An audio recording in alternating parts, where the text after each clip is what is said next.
भगवान दत्तात्रेय भगवान विष्णु जी के अवतार माने जाते हैं। कथा है कि मनु की पुत्री देवहूति को महर्षि कर्दम को भेंट की थी। इनके 9 पुत्रियां हुईं तथा अंत में एक पुत्र को जन्म दिया जिनका नाम कपिल था, जिन्होंने अपनी माता देवहूति को सांख्य शास्त्र का उपदेश दिया था। ये भगवान के अवतार माने जाते हैं। कर्दम ऋषि ने अपनी एक कन्या अनुसूया को अत्रि ऋषि को दिया था। अत्रि व अनुसूया ने 3 पुत्रों को जन्म दिया। अनुसूया सतियों में सर्वश्रेष्ठ मानी जाती थी। एक बार ब्रह्मा, विष्णु और महेश इसकी परीक्षा लेने महर्षि अत्रि के आश्रम में पहुंचे। ये साधु वेश में थे। अनुसूया जब पाद्य, अर्घ्य और आचमनीय लेकर आई तो इन्होंने उसे स्वीकार नहीं किया और कहा कि आप निर्वस्त्र होकर आवें तभी इसे स्वीकार किया जाएगा। सती इनके कपट को समझ गई और उसने उन्हें शाप दे दिया कि वे तीनों 6-6 माह के बच्चे हो जाएं। सती के शाप के प्रभाव से ये तीनों 6-6 माह के बच्चे हो गए। फिर उस सती ने निर्वस्त्र होकर तीनों को अपना स्तनपान कराया।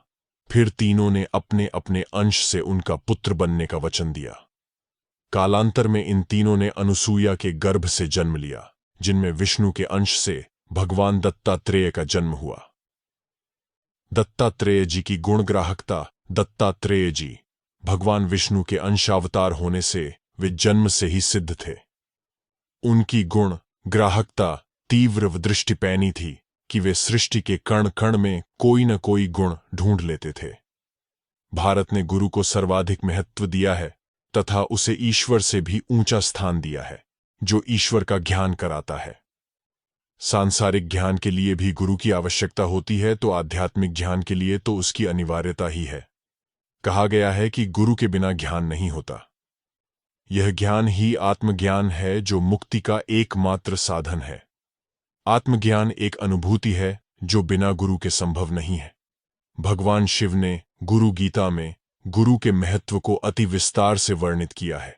भारत में जिन जिन को आत्मानुभूति हुई है वह किसी गुरु के द्वारा ही हुई है। किंतु जहां गुण ग्राहकता हो, ज्ञान प्राप्ति की उत्कट इच्छा हो, पूर्ण संकल्प हो, पूर्व जन्मों के संस्कार उदित हो गए हों, वह बिना गुरु के भी आत्मानुभूति कर सकता है। दत्तात्रेय जी कहते हैं कि वास्तविक गुरु तो स्वयं की आत्मा ही है। जिसे आत्मचेतना का अनुभव हो गया वह स्वयं अपना गुरु बन जाता है। उसे किसी अन्य गुरु की आवश्यकता नहीं रहती। यदि ज्ञान प्राप्ति की जिज्ञासा हो तो सृष्टि के कण कण से वह शिक्षा प्राप्त कर सकता है। यह पृथ्वी ज्ञान, अग्नि, वायु, आकाश, वनस्पति, जीव, जंतु व पशु पक्षी आदि सभी से वह शिक्षा ग्रहण कर सकता है। किंतु भोग एवं स्वार्थ वृत्ति में लिप्त मनुष्य इन गुणों को ग्रहण नहीं कर सकता। इसके लिए वैराग्य भावना आवश्यक है। दत्तात्रेय जी ऐसे ही व्यक्ति थे जिन्होंने सृष्टि के हर वर्ग से शिक्षा प्राप्त कर सिद्धावस्था को प्राप्त हुए। महर्षि अत्रि के 3 पुत्रों में दत्तात्रेय जी ज्येष्ठ पुत्र थे। वे बचपन से ही ज्ञान और वैराग्य से संपन्न थे। जब वे सयाने हुए तो अत्रि का देहांत हो गया।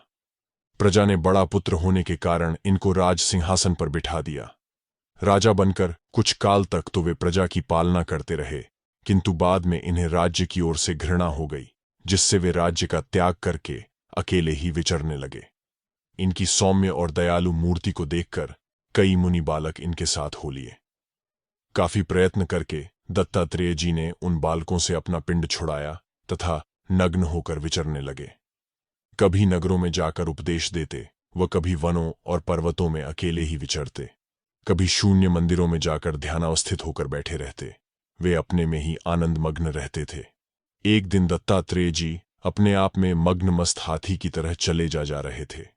इनको ऐसा मस्त व परमानंद में लीन देखकर एक राजा ने इनसे पूछा कि आपको ऐसी कौन सी वस्तु मिल गई है जिससे आप इतने मस्त या आनंदित रहते हैं, तथा ऐसा आनंद आपको किस गुरु से मिला है। राजा के इस प्रश्न को सुनकर दत्तात्रेय जी ने कहा, पुरुष का विशेष करके गुरु तो स्वयं का आत्मा ही है, क्योंकि प्रत्यक्ष और अनुमान से अपने आत्मा के ज्ञान से ही पुरुष कल्याण को प्राप्त होता है। दत्तात्रेय जी फिर कहते हैं कि हे राजन, मैंने किसी एक मनुष्य को गुरु नहीं बनाया है, न मैंने किसी से कानों में फूंक मरवाकर मंत्र दीक्षा ही ली है, किंतु जिन जिन में जो जो गुण मुझे दिखाई दिया है उन उनके गुणों को मैंने ग्रहण किया है इसलिए वे सभी मर गुरु हैं। इस प्रकार मेरे कुल 24 गुरु हैं, जिनसे मुझे जो गुण मिला है वे ही मेरे गुरु हैं। एक एक गुण मुझे सब में दिखाई दिया है। राजा ने कहा कि हे महाराज, जिन 24 से आपको जो गुण मिले हैं उनके नामों का आप कथन करें, तथा आपने उनमें क्या क्या गुण ग्रहण किए हैं उनका भी कथन करें, जिससे मुझे भी उनका ज्ञान हो जाए। दत्तात्रेय जी ने राजा को जिज्ञासु जानकर कहा कि हे राजन, तुम एकाग्र होकर श्रवण करो। पहले मैं उन 24 गुरुओं के नाम तुम्हें बताता हूं, फिर उनके गुणों का वर्णन करूंगा। ये मेरे 24 गुरु हैं: पृथ्वी, जल, अग्नि, वायु, आकाश, चंद्रमा, सूर्य, कपोत, अजगर, सिंधु, पतंग, भ्रमर, मधुमक्खी, गज, मृग, मीन, पिंगला, कुरर पक्षी, बालक, कुमारी, सर्प, शरकृत, मकड़ी और 24वां है भृंगी। ये ही 24 मेरे गुरु हैं, जिनसे मैंने एक एक गुण ग्रहण किया है। अब मैं उन सभी के गुणों को सुनाता हूं। पहली है पृथ्वी। दत्तात्रेय जी कहते हैं कि क्षमा और परोपकार, ये 2 गुण मुझे पृथ्वी से मिले हैं। पृथ्वी को हम कितने ही प्रकार से खोते हैं, किंतु वह हमसे बदला न लेकर क्षमा ही करती है तथा संपूर्ण जीवों का पालन पोषण ही करती है। जो पुरुष इन गुणों को ग्रहण कर लेता है वह जीवन मुक्त होकर विचरता है। मैंने पृथ्वी से इन गुणों को ग्रहण किया है। दूसरा है जल। दत्तात्रेय जी कहते हैं कि जल से मैंने 2 गुण ग्रहण किए हैं: स्वच्छता एवं माधुर्यता। जिस प्रकार जल स्वभाव से ही स्वच्छ और मधुर होता है, उसी प्रकार मनुष्य को भी अपने स्वभाव से स्वच्छ और मधुर होना चाहिए। उसे छल कपट से रहित होकर मधुरभाषी होना चाहिए। ये 2 गुण मैंने जल से लिए हैं। तीसरा है अग्नि। दत्तात्रेय जी कहते हैं कि अग्नि का अपना उदर ही पात्र है। जितनी उसकी क्षमता है उतना ही वह अपने उदर में रखती है। मनुष्य को भी जितनी उसके उदर में क्षमता है उतना ही ग्रहण करना चाहिए। इससे अधिक का संग्रह नहीं करना चाहिए। इसलिए मैंने अग्नि को भी अपना गुरु बनाया। चौथा है वायु। दत्तात्रेय जी कहते हैं कि जिस प्रकार वायु निरंतर चलता रहता है किंतु किसी भी पदार्थ में आसक्त नहीं होता, उसी प्रकार मनुष्य को भी निरंतर चलता फिरता रहना चाहिए, किंतु किसी में आसक्त नहीं होना चाहिए, तथा शरीर के भीतर का वायु जो कुछ मिल जाता है उसी को ग्रहण कर संतुष्ट हो जाता है। उसी प्रकार मनुष्य को भी जो कुछ मिल जाए उसी को ग्रहण कर संतुष्ट हो जाना चाहिए। अधिक भोग की इच्छा नहीं करनी चाहिए। इसी गुण को मैंने वायु से ग्रहण किया है। पांचवा है आकाश। दत्तात्रेय जी कहते हैं कि हे राजन, जिस प्रकार आकाश में सूर्य, चंद्र, तारागण, वायु, बादल आदि होते हैं, किंतु आकाश का किसी से कोई संबंध नहीं होता, वह सदा असंग ही रहता है। वह व्यापक भी है और असंग भी है। उसी प्रकार आत्मा भी असंग और व्यापक है। शरीर के साथ भी आत्मा का कोई संबंध नहीं है और संसार में रहकर भी आत्मा किसी में लिप्त नहीं होता। इस असंगता के गुण को मैंने आकाश से लिया है, इसलिए आकाश को मैंने अपना गुरु बनाया है। मेरा छठा गुरु है चंद्रमा। दत्तात्रेय जी कहते हैं कि जिस प्रकार चंद्रमा सर्वकाल में एक रस रहता है, न घटता है न बढ़ता है, वह पूर्ण ही रहता है, किंतु पृथ्वी की छाया पड़ने से वह घटता बढ़ता ज्ञात होता है, किंतु उसका स्वरूप न घटता है न बढ़ता है। वैसे ही आत्मा भी पूर्ण है। वह घटती बढ़ती नहीं है, वह सर्वकाल में एक रस रहती है। आत्मा की पूर्णता का ज्ञान मैंने चंद्रमा से लिया है। इसलिए हे राजन, मैंने चंद्रमा को भी अपना गुरु माना है। सातवां है सूर्य। दत्तात्रेय जी कहते हैं कि हे राजन, मेरा सातवां गुरु सूर्य है। जिस प्रकार सूर्य अपनी किरणों से पृथ्वी तल से जल को खींचकर फिर समय पर उसका त्याग कर देता है, उसी प्रकार विद्वान पुरुष को भी अपनी इंद्रियों से विषयों को ग्रहण कर फिर उनका त्याग कर देना चाहिए। इस गुण को मैंने सूर्य से ग्रहण किया है, जिससे वह भी मेरा गुरु है। आठवां है कपोत। दत्तात्रेय जी आगे कहते हैं कि हे राजन, मेरा आठवां गुरु कपोत है। स्नेह ही मनुष्य की मृत्यु का कारण बनता है, इसलिए मनुष्य को स्नेह का त्याग करना चाहिए। इसका एक उदाहरण मैंने कपोत में देखा कि कपोत किस प्रकार स्नेहवश अपने प्राण गंवा देता है।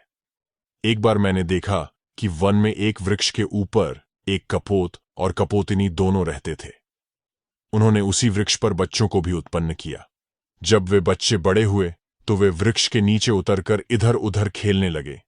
एक बार एक बहेलिया वहां आया और उसने अपना जाल बिछाकर उन बच्चों को उसमें फंसा दिया।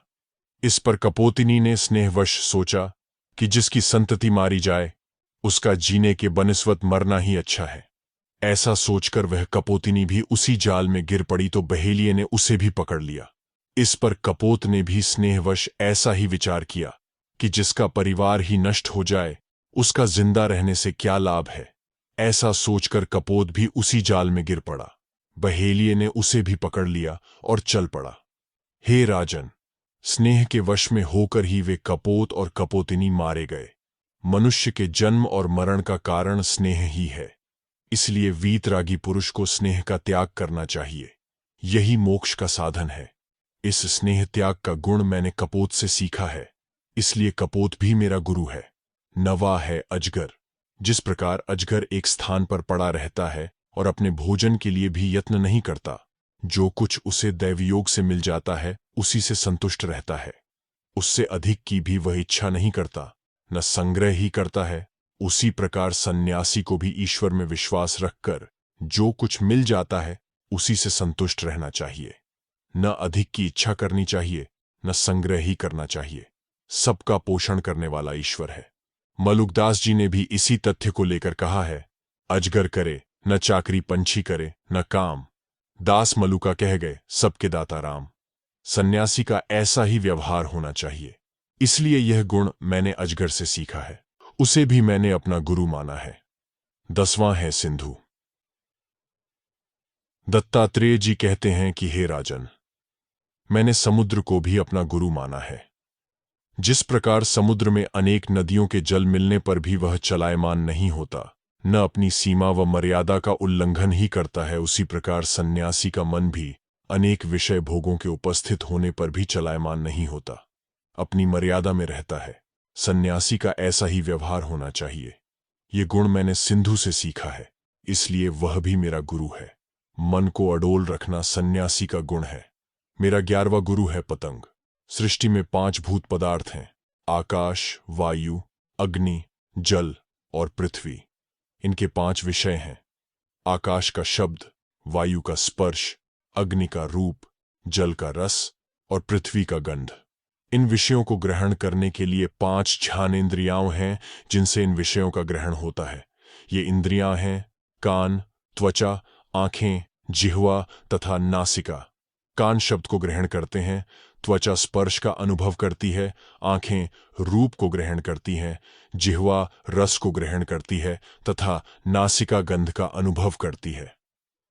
इन विषयों के प्रति आसक्ति ही मनुष्य के पतन का कारण बनती है। इसलिए सभी ज्ञानियों ने इन विषयों के प्रति आसक्ति के त्याग को ही मुक्ति का साधन माना है। अष्टावक्र राजा जनक से कहते हैं कि हे प्रिय, यदि तू मुझे चाहता है तो विषयों को विष के समान छोड़ दे। इन विषयों के चंगुल में फंसे हुए की किस प्रकार दुर्गति होती है, इसके विषय में शंकराचार्य जी कहते हैं कि अपने अपने स्वभाव के अनुसार शब्दादि 5 विषयों में से केवल एक एक से बंधे हुए हिरण, हाथी, पतंग, मछली और भौरें मृत्यु को प्राप्त होते हैं। फिर इन 5 से जकड़ा हुआ मनुष्य कैसे बच सकता है? दत्तात्रेय जी भी इसी सत्य को पतंग, भ्रमर, मधुमक्खी, गज, मृग और मीन का उदाहरण देकर कहते हैं कि वे सभी एक एक विषय की ओर आसक्त होकर अपने प्राण गंवा देते हैं। इसलिए मनुष्य को इन विषयों से आसक्त न होकर इनके प्रति वैराग्य धारण करना चाहिए, जिससे उसकी दुर्गति न हो। वे यहाँ पतंगे का उदाहरण देकर कहते हैं कि जिस प्रकार पतंगा रूप से मोहित होकर दीपक अथवा अग्नि की ओर आकर्षित होकर अपने प्राण ही गंवा देता है, उसी प्रकार मनुष्य स्त्री के रूप में मोहित होकर उसकी ओर आकर्षित होता है, तो इससे उसकी मुक्ति संभव ही नहीं है। वह जन्म मृत्यु के चक्र से कभी छुटकारा नहीं पा सकता। अनित्य भोगों की ओर आकर्षित होने वाला नित्य भोगों से वंचित ही रहता है। दत्तात्रेय जी कहते हैं कि यह गुण मैंने पतंगे से सीखा है, इसलिए वह भी मेरा गुरु है। 12 है भ्रमर। जिस प्रकार भ्रमर गंध से प्रभावित होकर कमल के भीतर स्वयं फंस जाता है, दत्तात्रेय जी कहते हैं कि इसी प्रकार मनुष्य भी अपनी वासना के कारण स्वयं संसार में लिप्त रहता है, जिससे उसकी मुक्ति संभव ही नहीं है। इसलिए सन्यासी को इस आसक्ति का त्याग करना चाहिए। दूसरा कारण दत्तात्रेय जी बताते हैं कि जिस प्रकार भ्रमर भिन्न भिन्न पुष्पों पर जाकर उसका रस इकट्ठा करता है, उसी प्रकार सन्यासी को भी एक एक घर से एक एक रोटी का ग्रास लेकर अपना उदर भरना चाहिए। इसकी शिक्षा मैंने भ्रमर से ली है, इसलिए उसे भी मैंने अपना गुरु माना है। 13 है मधुमक्खी।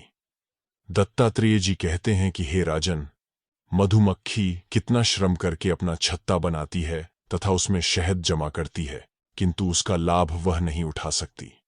कोई दूसरा ही उसका लाभ उठाता है तथा उसका शहद संग्रह ही उसकी मृत्यु का कारण बनता है। इसीलिए सन्यासी को संग्रह की वृत्ति से दूर रहना चाहिए। यह शिक्षा मैंने मधुमक्खी से ली, इसीलिए उसे भी मैंने गुरु माना है। 14 है गज। हे राजन, जिस प्रकार काम वासना से पीड़ित हाथी कागज की हथिनी पर मोहित होकर गड्ढे में गिर पड़ता है और फिर जन्म भर सैकड़ों अंकुशों को अपने सिर पर खाता रहता है, उसी प्रकार कामातुर पुरुष भी स्त्री से मोहित होकर अनेक कष्ट सहता रहता है। इस प्रकार काम शक्ति में कितने दुर्गुण हैं, यह शिक्षा मैंने गज से ली, इसलिए उसे भी मैंने गुरु माना है। 15 है मृग। हे राजन, जिस प्रकार हिरण राग पर मोहित होकर शिकारी का शिकार बन जाता है, उसी प्रकार मनुष्य भी राग के वशीभूत होकर बंधन में पड़ जाता है। राग सुनना श्रोत्र इंद्रिया का गुण है। शब्दों से प्रभावित न होने का गुण मैंने मृग से सीखा है, इसलिए मृग को भी मैंने अपना गुरु माना है। 16 है मीन। हे राजन, जिस प्रकार मछली रसेंद्रिय की वासना के कारण मछुआरे के कांटे में फंसकर अपने प्राण गंवा देती है, उसी प्रकार मनुष्य भी जिह्वा के स्वाद के वशीभूत होकर अनेक व्याधियों का शिकार हो जाता है तथा मृत्यु को भी प्राप्त हो जाता है। इसलिए रसनेंद्रिय की वासना का त्याग करना चाहिए। ये गुण मैंने मछली से सीखा है, इसलिए उसे भी मैंने गुरु माना है। 17 है पिंगला। दत्तात्रेय जी कहते हैं कि हे राजन, निराशा का गुण मैंने एक वैश्या से सीखा है। एक नगर में पिंगला नाम की एक वैश्या रहती थी। वह अपने ग्राहकों के लिए श्रृंगार करके खिड़की पर बैठकर बाहर देखा करती थी। एक दिन उसके पास कोई ग्राहक नहीं आया तो वह बड़ी बेचैन हुई। वह अंत में निराश होकर सो गई। वह अपने कर्म पर घृणा करने लगी।